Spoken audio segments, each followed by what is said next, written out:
Me desnudaban, me amenazaron con electrodos y luego las amenazas con mi familia, con mi pareja eran constantes.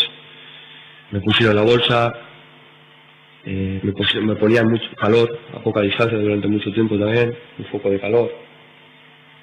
Y golpes en la cabeza y los costados eran constantes. Yo, si te digo la verdad, es fuerte decirlo, pero yo entré a la cárcel contento, porque ya se había acabado.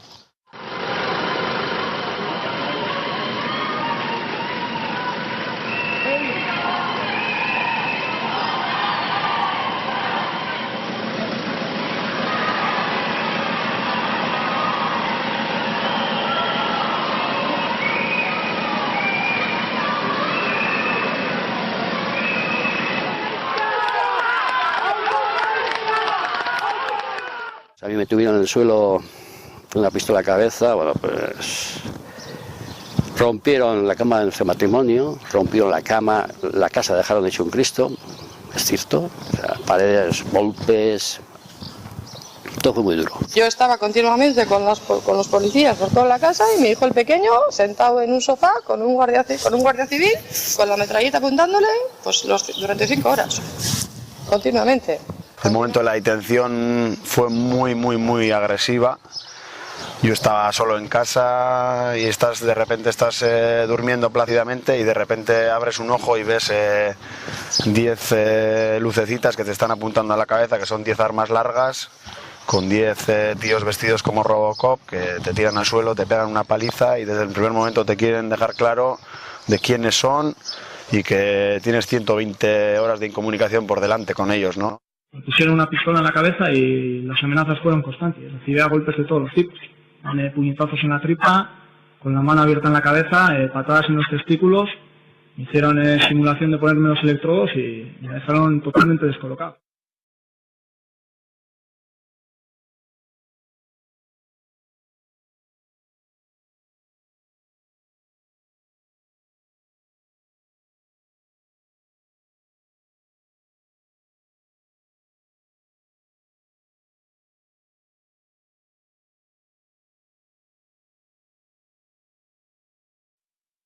Algo que recuerdo bastante del periodo de incomunicación fue un momento que yo estaba, me habían sacado a interrogar, me acaban de meter hacia el calabozo y oí desde lejos, no sabría decir la distancia ni nada, pues cómo interrogaban a otra persona, en este caso a una chica, la cual yo no sabía quién era, sé que era una mujer por la voz y demás. Y al oír cómo lloraba, cómo gritaba y cómo le gritaban a ella, eso sí me marcó bastante. Creo que lo que peor llevé fue pues la impotencia al tocarme y así, el no poder alejarme de ellos. O sea, era casi como una violación. Es absolutamente inconcebible que en el 2011 todavía estemos hablando de estas cuestiones, ¿no? En el conflicto vasco será seguramente la tortura el instrumento más antidemocrático y más beligerante con los derechos humanos, que más derechos humanos ha conculcado, ¿no? Y ha sido muy utilizado de una manera muy extensa por parte del Estado español, primeramente por las fuerzas sobre el Estado, con el objetivo de obtener información o escarmentar a la gente o amedrentar también, ¿no? Es una práctica muy usual por parte de muchos gobiernos en este tipo de conflictos. Pero aquí tenemos la hipocresía de que si sucede con los iraquíes por parte de los americanos, pues se monta un escándalo mundial y esas mismas imágenes son muy parecidas, hemos visto o nos han narrado y hemos imaginado porque nos han narrado en el conflicto vasco y sin embargo siempre se alude al famoso manual de ETA que obliga a sus militantes o a los detenidos en general a hacer este tipo de denuncias. Desde el primer momento me golpearon en la cabeza, sobre todo en la parte trasera del cuello, y iba acompañado de 2 guardias civiles en la parte de atrás, otro delante. Y los 2 guardias civiles que iban acompañándome en la parte de atrás me estaban golpeando todo el rato, me dando puñetazos. Me hacen una especie de pasillo entre, supongo que guardias civiles, y me pegan todos en la cabeza y me amenazan y insultándome todo el rato. ¿Usted es cierto que denunció que había sido maltratado? Sí. ¿Que le habían colocado la bolsa? Sí. ¿Que le habían golpeado en la cabeza? Sí. ¿Que le habían hecho posturas forzadas y amenazas todos los días? Sí. En este sentido es importante recordar que concretamente la tortura se ha utilizado como método represivo, como una herramienta represiva contra los militantes vascos y vascas de Euskal Herria, sobre todo en relación con 3 objetivos diferentes, ¿no? El primero de ellos era lograr réditos políticos en lo que ellos llaman la lucha antiterrorista, es decir, conseguir que las personas que eran detenidas firmaran inculpaciones tanto para sí mismas como para con terceras personas. El segundo objetivo con el que se ha aplicado la tortura es sin duda el crear miedo, y crear miedo con un objetivo muy claro, que es lograr una desmovilización social, es decir, dar la sensación que toda persona que puede ser un disidente político, por así decirlo, puede ser detenida y por tanto va a ser torturada, y en este sentido había que desmovilizar y hay que desmovilizar a toda esa masa social. Y el último de los objetivos es el de lograr información. Organismos de Naciones Unidas, del Consejo de Europa, se han hartado de repetir que el principal problema que tiene el Estado español con la cuestión de la tortura es el mantenimiento del régimen de incomunicación. Desde finales de la época franquista eran 10 días los que la persona detenida podía estar en manos de la policía. Si bien hoy en día son 5 los días en los que podría estar en esta custodia policial, se prolonga por otros 8 días más de incomunicación en prisión, un periodo de tiempo que ya en sí mismo se podría considerar un maltrato sin que medie ninguna otra circunstancia. Tener a una persona separada durante 5, extensible a 13 días, de su ámbito social, de su círculo de amistades, de su círculo familiar, ya en sí mismo se debería de considerar una situación angustiosa, una situación que una persona no debe de tolerar si se tiene en cuenta pues ese derecho a la integridad física que en principio nos asiste a todos. La declaración policial ha sido hecha bajo torturas y me han obligado a hacer dicha declaración porque si no me estaban... O sea, quería salir del paso en ese momento, me amenazaban con que iban a violar a mi novia que estaba en los calabozos detenida y sufrí malos tratos durante los 5 días y en ese momento todavía quedaba tiempo de incomunicación. A otro, pensando que puedes hacer algún milagro, después de tanto badaje sabes que no lo puedes hacer porque todo es una mentira, pero te intentas engañar porque sabes lo que está pasando. Fui detenido en el año 1992, poco antes de la celebración de los Juegos Olímpicos de Barcelona, una operación que dirigió el juez Baltasar Garzón. Me aplicaron la ley antiterrorista, acusándome de pertenencia a banda armada, y me llevaron, después de estar en una ciudad de Cataluña que se llama Manresa, a Madrid, a la Dirección General de la Guardia Civil. Y me tuvieron incomunicado durante 4 días, y durante estos 4 días la Guardia Civil me sometió a todo tipo de malos tratos y tortura. Estuve muchas horas sin dormir. Bueno, para mí fue lo más chocante igual de la detención fue, pues como ha dicho antes Miquel, que aparte de sufrir tú la detención y la incomunicación, que tienes una persona al lado, en mi caso mi compañera sentimental, que es a una persona de las que más quiero, ¿no?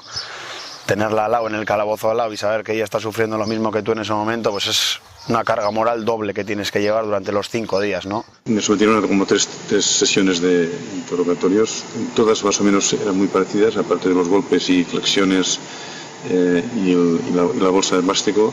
A veces me ataban manos detrás y me apretaban hacia abajo para obligarme a flexionar. Esto después de 2 o 3 días sin dormir era muy doloroso para mí. ¿Cómo se tortura o cuál es la forma que utiliza el Estado para torturar? Utiliza la herramienta de la incomunicación. Yo creo que la herramienta de la incomunicación es la herramienta que dota de impunidad a la tortura, ¿no? Es una herramienta mediante la cual tú puedes mantener a una persona 5 días totalmente aislada de su entorno social, de su entorno familiar, de sus amigos, de sus amistades, en las que durante esos 5 días solamente está a manos del cuerpo policial por el que ha sido detenido. En una de las ocasiones incluso me llegaron a poner unos cables eléctricos en las manos que me decían que iban a conectar. Ellos querían que confesara toda una versión y que me autodelatara, que confesara lo que ellos querían que dijera, que era formar parte de Terra Lliure y que además que denunciara a otros compañeros míos, y no pararon hasta que no consiguieron una declaración en este sentido mía.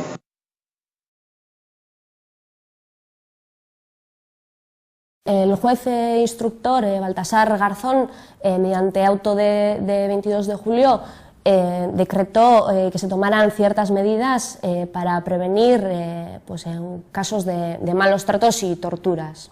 Y esas medidas fueron tres. Concretamente, la primera de ellas, que se comunicara a los familiares de las personas detenidas dónde se encontraban y, en caso de que fueran trasladados, pues a dónde eran trasladados. La segunda medida es que las personas detenidas puedan ser reconocidas por un médico designado por la familia, es decir, por un médico de su confianza. Y la tercera medida que decretó el juez Baltasar Garzón fue que pudieran, que se grabara a la totalidad de los detenidos en todo momento mientras se encontraban detenidos en dependencias policiales. Entonces, nosotros solicitamos esas grabaciones al juzgado, y no fue hasta el primer día del juicio cuando la Guardia Civil no puso a disposición judicial esas cintas, ¿no? Tres años después de que fueran grabadas.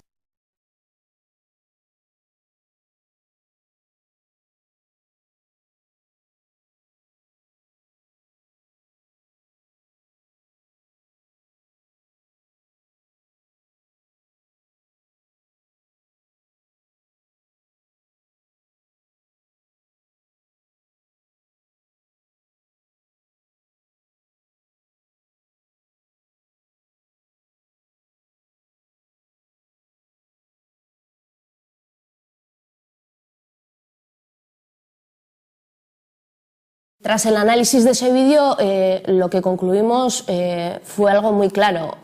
Fue que con esas grabaciones no se da cumplimiento al auto decretado por el juez Baltasar Garzón, es decir, que no se graba en todo momento a las personas detenidas.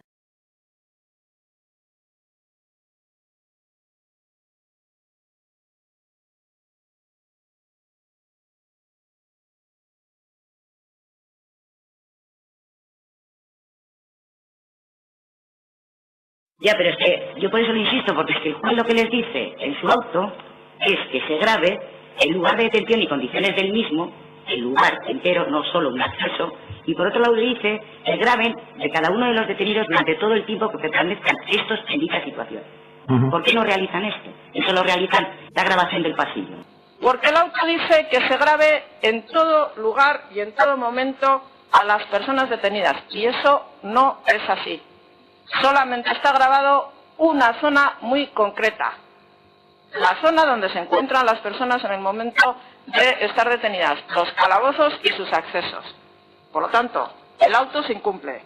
Pero es que además no están grabadas todas las horas en las que están sometidas las personas a detención.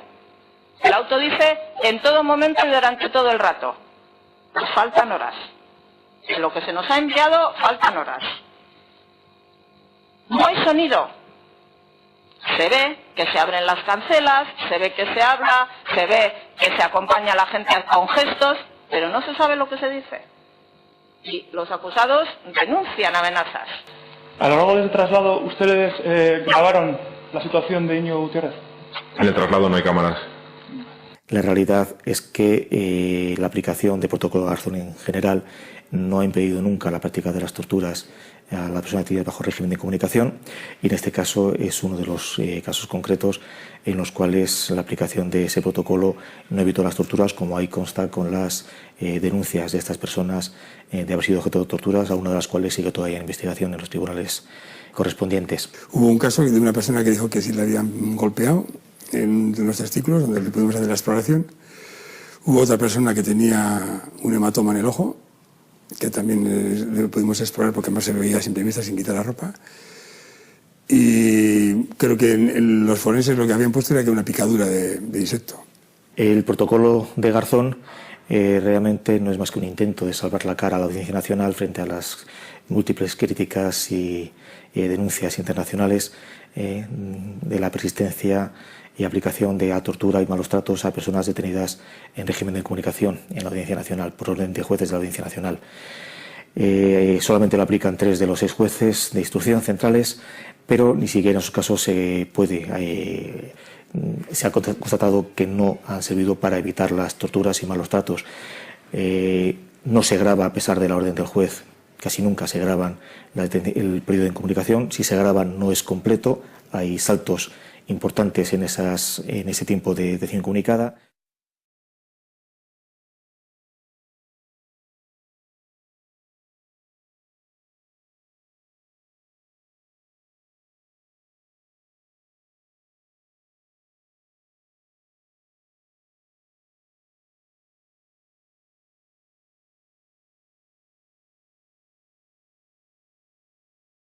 Lo que se ve en ese vídeo es, tanto en una comisaría como en otra, un pasillo en el que se ven varias puertas de los calabozos donde estaban las personas detenidas, y únicamente lo que se ve es como guardias civiles entran en los calabozos y sacan a los detenidos y vuelven a meterlos y vuelven a sacarlos. Únicamente la grabación se limita a un pasillo. Es decir, nosotros decimos que no se da cumplimiento al auto porque ni se graba a las personas detenidas en los traslados, ni se graba a las personas detenidas en las celdas, ni se graba a las personas detenidas cuando los guardias civiles las sacan literalmente de los calabozos. No sabemos a dónde van, no sabemos a qué los llevan. Usted prestó una declaración el 26 de julio del 2008 delante del juez. Sí. ¿Recuerda usted si en esa declaración usted denunció los malos tratos que había sufrido? Sí. Yo no tengo ninguna confianza en el juez Garzón porque no tiene ninguna credibilidad a la hora de establecer ningún protocolo. Pero imaginémonos en el caso de que algunos magistrados, magistradas quieran realmente poner en marcha un protocolo estricto y duro y muy vigilante. Eso lo que anuncia es un déficit, ¿no? Es que estamos sospechando que la policía todavía puede torturar. Por lo tanto, lo principal sería tener la garantía absoluta de que en la formación de los policías y luego en su labor de persecución del delito, los policías no van a torturar. En este sentido, y antes me refería un poco, ¿no?, a la importancia que tienen los jueces de instrucción, ¿no?, como garantes de los derechos de los detenidos, yo creo que es especialmente importante o especialmente sangrante, que es lo que ha ocurrido con el juez Baltasar Garzón, ¿no?, en estos últimos meses. Nos parece bastante vergonzoso el mero hecho de que ya se proponga un juez como Garzón para ocupar un puesto en un órgano como es el CPT, ¿no?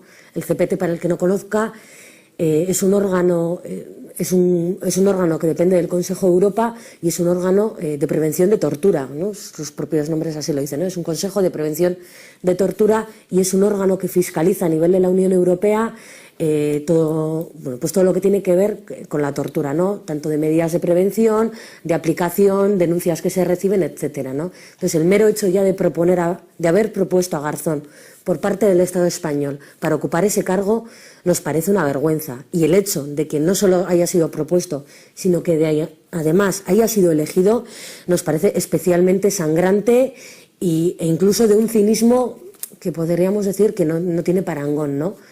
Es decir, por delante de Garzón han pasado cientos y cientos de personas que han denunciado torturas. Tan solo en los últimos 10 años tenemos constatadas que 151 personas denunciaron ante él que habían sido torturadas, que les habían sido puesta una bolsa en la cabeza, que habían sido, incluso algunas, habían denunciado ante él que han llegado a ser incluso violadas, pues con palos o con diferentes métodos en comisaría, que han sido golpeadas, que han sido humilladas y que han sido al final que han perdido casi su razón de ser de persona, y ni con todo esta persona ha sido nombrada miembro de un comité que tiene que preservar precisamente eso, ¿no?, que no se torture. La mayoría se quejaba de golpes en la cabeza, no de gran intensidad, sino de baja intensidad, pero continuos en la cabeza y en el cuello. Me preguntaban y te pegaban a mí en la cabeza con la mano abierta todo el rato, en los brazos también, y amenazas y chillidos constantes, y como para mí lo peor fue cuando me quitaban la ropa y me manoseaban entre las tetas, la vagina, y hasta que me pusieron también a cuatro patas en el suelo y uno de ellos estuvo con una especie de palo, no sé si de baqueta de batería o no sé lo que era, pues eso, rozándome entre las piernas hasta la altura de la vagina, diciendo que me iba a violar, que ya había hecho eso con otras detenidas y que no le costaba nada.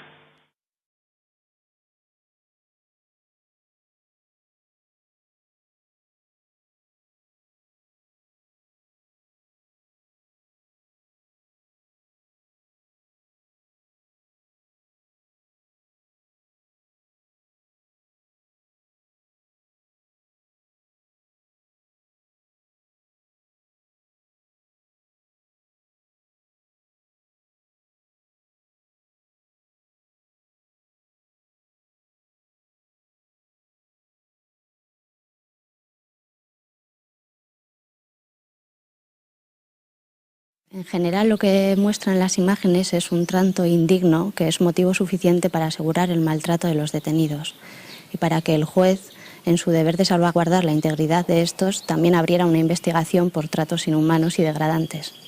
En este vídeo se observan varias formas y técnicas de tortura. Por un lado está claro el sometimiento y la humillación, que se observa claramente al ver cómo son conducidos los detenidos de la celda a las salas de interrogatorios de espaldas, guiados por uno o dos policías. Se observa también posturas forzadas por la obligación de agachar la cabeza en las conducciones. Está clara también amenazas sexuales por el gesto genital de uno de los policías al abrir la rejilla y dar mensajes dentro de la celda de una de las detenidas, lo cual luego ha sido corroborado por la detenida misma y corresponde a tortura sexual. Obstrucción visual, cuando se observa en la mano de unos policías un antifaz, del que también fueron testigos los médicos de confianza, y esto crea desorientación en la detenida. Ocultación de la identidad de los interrogadores al estar en todo momento encapuchados, creando inseguridad, pánico y desorientación. Y se observa también la articulación motora y coordinación perjudicada en varios de los detenidos en las conducciones, y eso puede ser debido a mareos, a golpes, a posibles desfallecimientos, a pérdida de conciencia o a interrupción del sueño. En uno de los interrogatorios me trajeron a la habitación contigua a mi novia, que estaba detenida, y eran constantes las amenazas con que le iban a violar, le iban a hacer lo que ellos quisieran, que estaba en sus manos.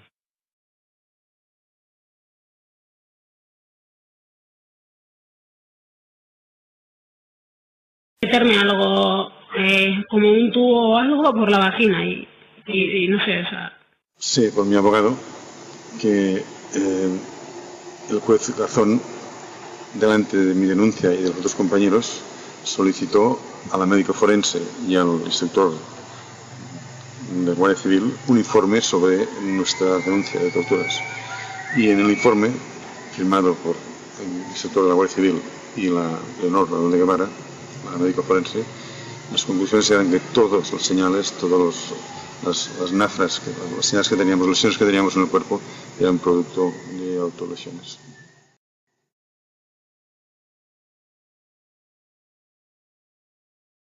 Las grabaciones que realizaron los agentes de la Guardia Civil pues no daban cumplimiento al auto decretado por el juez Baltasar Garzón, en el que disponía que las personas detenidas tenían que ser grabadas en todo momento.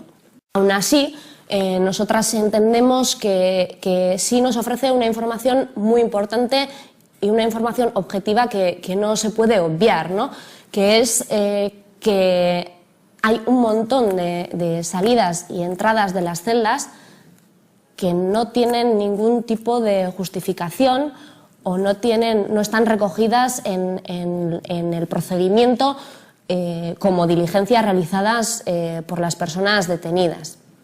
Nosotras lo que realizamos fue, analizamos cuáles eran las diligencias que se realizaron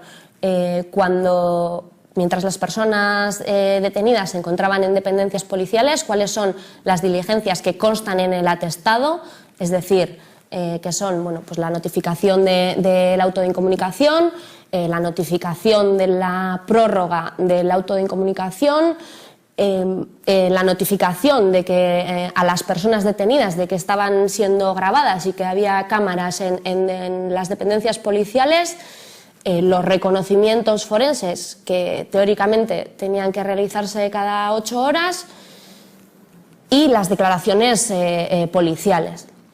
Esas 5 diligencias constan en el procedimiento a qué hora y qué día se realizan. Entonces, viendo a qué hora y qué día se realizaron esas diligencias, después analizamos, tras el visionado del vídeo, cuántas salidas y entradas se producían y cuáles coincidían y cuáles no con esas diligencias que constaban en el atestado.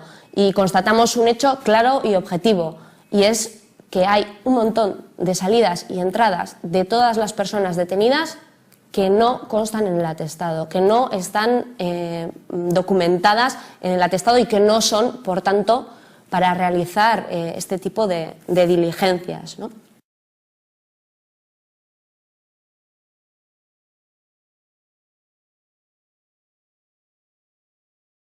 ¿Había algún abogado con usted? No. ¿El médico forense estaba allí? No. ¿Esas salidas y entradas eran frecuentes? Sí, bastante. Constatar además que estas salidas y entradas se dan con mayor asiduidad o incluso en algunos casos son por periodos más largos en las horas anteriores a las declaraciones policiales. Es decir, nosotros podemos observar cómo una persona detenida presta una declaración policial con letrado de oficio y demás a la 1 de la mañana y vemos cómo las 12 horas anteriores a prestar esa declaración policial tiene, por ejemplo, pues 3 entradas y salidas del calabozo por periodos, pues eso, pues de 15, 20 minutos, media hora o incluso salidas de 1 hora que, como decíamos, no coinciden con ninguna de las diligencias que constan en el atestado, ¿no? Entonces, en la vista oral se interrogó a los guardias civiles responsables de este operativo acerca de los motivos de estas salidas y entradas, ¿no? ¿Por qué se sacaba a los detenidos por estos periodos tan largos y sin que constara en el atestado? Y no se ofreció ninguna respuesta a esto. Lo único que se limitaron a decir es que que únicamente fueron sacados para realizar esas diligencias. El señor Cotano sale varias veces de la celda y está a periodos de 45-50 minutos. No coinciden esos periodos con ninguna diligencia reseñada ni de las que usted me haya dicho. ¿Me puede usted explicar si no estaba reseñándole las huellas, todas las cosas que me ha dicho, si no había reconocimiento forense, si no estaba declarando, si no estaba comiendo, si no había salido al servicio porque se le ve salir por ese pasillo?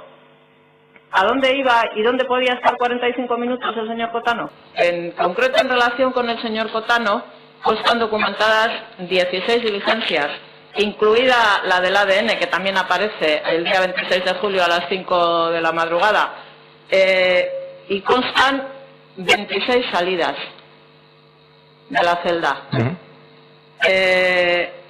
¿Me puede usted decir si las diligencias son únicas y exclusivamente las que me dice? Me ha dicho que incluida el ADN, le he dicho que también consta, y además cuando incluso esas otras 10 diligencias más que se hicieron, ¿para qué eran? A ver, a Gais Cajareño, ¿a cuántos zulos le llevaron? A Cajareño, ninguno. ¿A cuántos registros le llevaron? Ninguno. Se realiza el suyo antes de bajar a... Bien, entonces con Gais Cajareño, además de la notificación de incomunicación, la prórroga de incomunicación, los reconocimientos forenses, la recogida de huellas, la comunicación de cámaras, ¿qué más hicieron con él? Únicamente para esas diligencias. Únicamente. Por lo tanto, constan 14 salidas no justificadas de Ana Isabel Prieto de su celda. Si sus señorías miran los minutos que ayer señalaba esta parte, se van a encontrar que Mayalen Suazo tiene más de 20 salidas de la celda y que las diligencias que aparecen documentadas en la causa son única y exclusivamente 13. Y las diligencias aparecen, porque aparece muy claramente cuáles son. Aparece que son la notificación del auto de incomunicación el día 22, la notificación de la prórroga de incomunicación el 23, el auto de las cámaras el 23, la declaración policial el 25, los reconocimientos forenses, que aparecen todos ellos en los partes forenses que están entregados y que son exactamente 10. Es decir, son lo que les hemos indicado más los reconocimientos. 10 no 9 porque el último es de la Audiencia Nacional. Son 13. A preguntas de esta parte, a los instructor y secretario se insistieron en decir que solo salía para esas diligencias. Si eso es así, ¿a dónde va el resto? ¿A qué?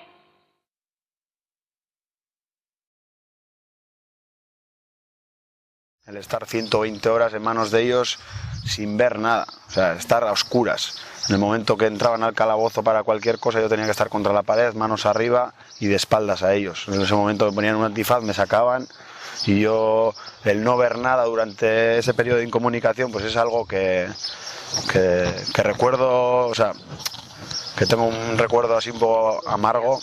A los detenidos les traían hasta la puerta encapuchado, con una capucha, luego se la quitaban. Y también tengo que decir que en el calabozo había una cámara que filmaba, vamos, tenía que ser una cosa confidencial, sin embargo me imagino que estaría filmando. Y en ese momento, cuando se le ponían un poco más derecho, que dice para ir más rápido, ¿usted podía ver lo que pasaba a su alrededor?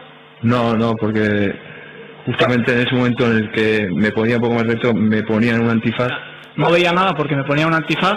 Yo no veo en ese momento nada porque llevo el antifaz. La utilización de antifaces, capuchas o vendas en los ojos de la persona detenida es un maltrato que busca la deprivación sensorial de esta persona detenida. Esto quiere decir que la persona no tenga absolutamente ninguna referencia externa, que no sepa pues qué gente le está rodeando y con qué actitud están.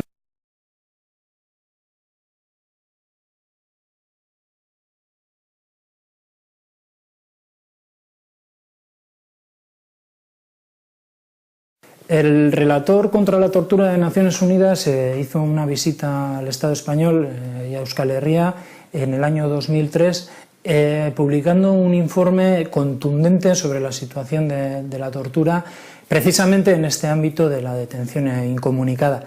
Y venía a señalar un elemento que yo creo que es fundamental a la hora de razonar por qué se utiliza este tipo de capuchas o de antifaces con las personas detenidas. Y él venía a denunciar que era un método que impedía que la persona que ha sufrido algún tipo de maltrato de tortura pudiera reconocer al torturador o a la persona pues, que le había generado ese tipo de tratamiento, ¿no? Entonces es en cierta manera un sistema que cierra el ciclo de la impunidad en el tratamiento a la persona detenida y de esta manera pues genera que una persona que ha sido realmente torturada no pueda ejercer el derecho a una denuncia por esos tratos recibidos, porque al final no puede identificar realmente a quién fue la persona autora de este delito de torturas. ¿Sabe usted si al señor Cotano le sacaban del lugar donde estaba con un antifaz? Podría ser. ¿Eso es habitual? No. ¿Y por qué se hace? ¿Por qué podría ser? Por motivos de seguridad, porque aparte dentro de las dependencias, al lado hay otras dependencias de la Guardia Civil y para que no reconociese a nadie.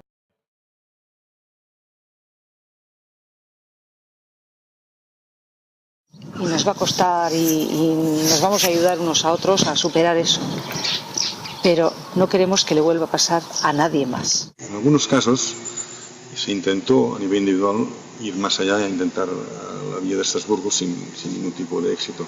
Hasta que pasaron unos años, bastantes años, incluso el juicio que nos condenaba a nosotros, ya en el año 97, estoy hablando, decidimos, unos cuantos de nosotros, 17 personas, intentar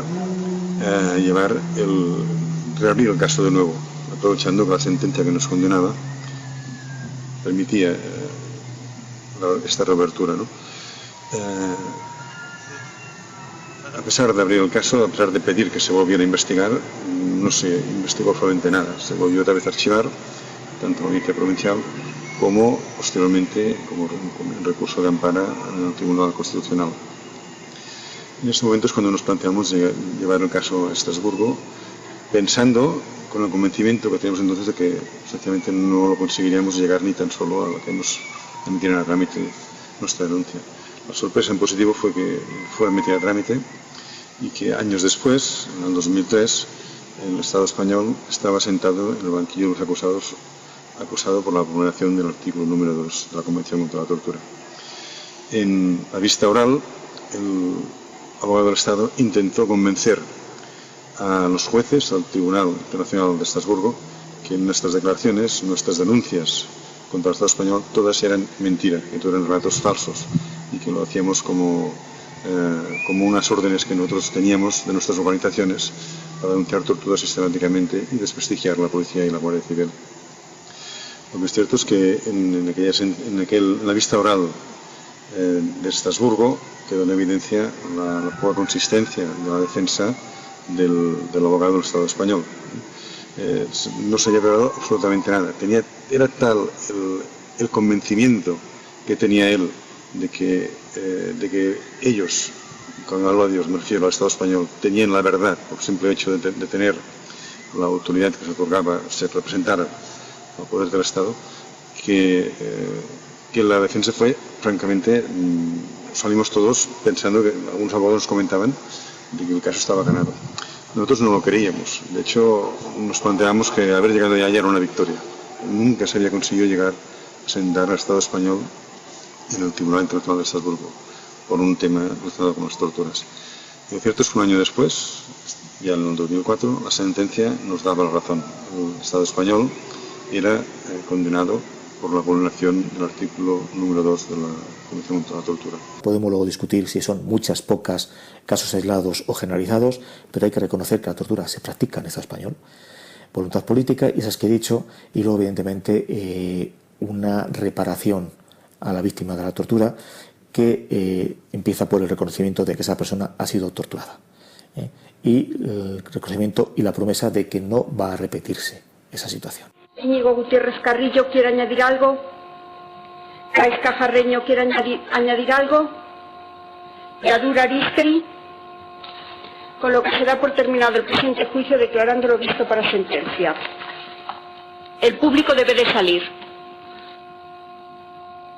Estás en una situación tan límite y estás en manos de quienes estás. Entonces te sientes tan vendido y tan humillado durante X horas en tu vida que al final eso te pasa factura, quieras que no. Entonces hay ciertos momentos que, aunque tú no lo pienses, pues te recuerda aquello. Entonces quieras que no, pues hay momentos en los que pues se te da la vuelta esto y entonces es cuando sientes el miedo, la inseguridad o sin más, sentir el recuerdo de aquel solo ya como que te desequilibra un poco las emociones, ¿no? Sí, he cambiado. Yo creo que, no sé, ahora valoro las cosas de otra forma. Me gusta, por ejemplo, no me gusta estar con mucha gente a la vez. O sea, es algo que ha cambiado mi forma de ser. Luego me gusta la tranquilidad, o sea, no me gustan muchos los ruidos. Ahora sí que lo llevo un poco mejor, pero al principio cuando salí era lo que peor llevaba. Después de pasar yo por esa situación, intento no pensar, no darle vueltas. Por ejemplo, pues cuando de la noche a la mañana, pues eso, pues te enteras de que pues otra persona cercana a tuya pues pasa por esa situación de incomunicación, luego va a la cárcel, etcétera. O sea, intento no echarme más peso encima. En Euskal Herria se tortura porque en un despacho alguien de la clase política ha decidido torturar, y se dejará de torturar cuando ese mismo despacho que ha decidido torturar decida que ya no le es útil y que por tanto se ha de acabar con la tortura y por tanto con la incomunicación. Organismos internacionales siguen resaltando, siguen subrayando todos estos espacios opacos, toda la impunidad que rodea a la cuestión de la tortura en el Estado español. Y yo creo que enfrentándonos a nuevos tiempos políticos, enfrentándonos a una situación que yo espero que sea distinta a la que hemos conocido en los últimos 30, 40, 50 años, el Estado empiece a reaccionar en la línea de que estas organizaciones internacionales le está recomendando. Porque ese libro se hará. El libro de la tortura se está haciendo en Argentina, se está haciendo en Chile, se está haciendo en Uruguay, se está haciendo en México, se hará en el Sáhara un día, se hará en Tíbet, se hará en otros muchos sitios. Y cuando nosotros tengamos nuestro libro de la tortura, mucha gente tendrá que explicar qué hizo y qué no hizo cuando estaba sucediendo. Porque se sabía que sucedía. La diferencia entre la tortura en Euskal Herria y en otros conflictos es que en Chile y en Argentina había una feroz dictadura que no permitía que se publicara nada, absolutamente nada sobre esto. Pero aquí ha habido la oportunidad de publicar, aquí ha habido medios de comunicación que han dado voz a los torturados. Y aquí ha habido organizaciones sociales que han hecho el trabajo en contra de la tortura. Por lo tanto, se sabía que se torturaba porque teníamos conocimiento de los testimonios de los torturados. En Argentina siempre se podrá alegar, es que yo nunca supe que eso sucedió porque la dictadura no permitía que se hablara ni se hiciera nada sobre esto. Aquí se han organizado mesas redondas, conferencias, congresos, debates, decálogos, ruedas de prensa, se han hecho más de 100, se habrán hecho en los últimos años para denunciar la tortura. Por lo tanto, algunos, cuando se haga el repaso, cuando se revisite la historia y se diga usted dónde estaba y usted qué hacía cuando había estas denuncias, no podrán alegar es que yo no tuve conocimiento de las denuncias, porque las denuncias se han hecho, las denuncias se han llegado a publicar en muchos, no en muchos, en algunos medios de comunicación han publicado muchas denuncias y algunos no podrán alegar es que yo no sabía que esto sucedía. En Euskal Herria se están dando, es evidente que hay un cambio político que está en marcha, que se están dando muchísimos pasos para lograr una resolución democrática o que pueda dar una solución democrática a este conflicto político que dura ya, pues, por desgracia, demasiados años, y en este sentido creemos que la tortura también ha de ser un elemento importante que se ha de tener en cuenta de cara a poder solucionar el conflicto, ¿no? Y en este sentido nosotros, o yo al menos, creo que hay que tener en cuenta 3 pilares fundamentales de cara a poder solucionar el conflicto realmente en términos democráticos, al menos en materia de tortura, ¿no? El primer pilar es que tenemos que hablar de reconocimiento. Es decir, hay que reconocer que en este país se ha torturado, que a día de hoy, o hasta hace bien poco al menos, se sigue torturando y esperemos que eso no vuelva a pasar, pero hay que reconocer esas 10.000 personas que han sufrido torturas, que han denunciado torturas, ¿no? Y qué es lo que va a pasar con ellas, ¿no? Yo al menos creo que a este pueblo también se le debe esa parte de la memoria histórica que hasta ahora se le ha estado negando. En segundo lugar, habrá que hablar de ese pilar fundamental, que es cómo vamos a conseguir que se deje de torturar. Es decir, habrá que establecer medidas que vayan a garantizar que no se vaya a volver a torturar. Es decir, habrá que establecer medidas de prevención reales y efectivas, como puede ser el fin de la incomunicación, entre muchísimas otras, para garantizar que no vaya a haber una sola persona más que vaya a sufrir torturas. Y por último, el último pilar o el último bloque importante es el de la rehabilitación. Tendremos que hablar sobre cómo vamos a rehabilitar a todas esas personas, ¿no? Esas 10.000 personas. No solo es reconocer, no solamente es garantizarles que no se va a volver a torturar, sino qué ha pasado o qué va a pasar, ¿no? Con todas esas personas, ¿no? Y rehabilitación a nivel médico, a nivel físico, a nivel psicológico, pero también a nivel judicial. Y habrá que hablar en ese aspecto de una reparación para con todas esas personas, ¿no? Yo creo que son 3 pilares fundamentales y que en este nuevo tiempo y que en este nuevo cambio de ciclo que se está produciendo en Euskal Herria, creo que es algo de lo que se tiene que empezar a hablar desde ya mismo.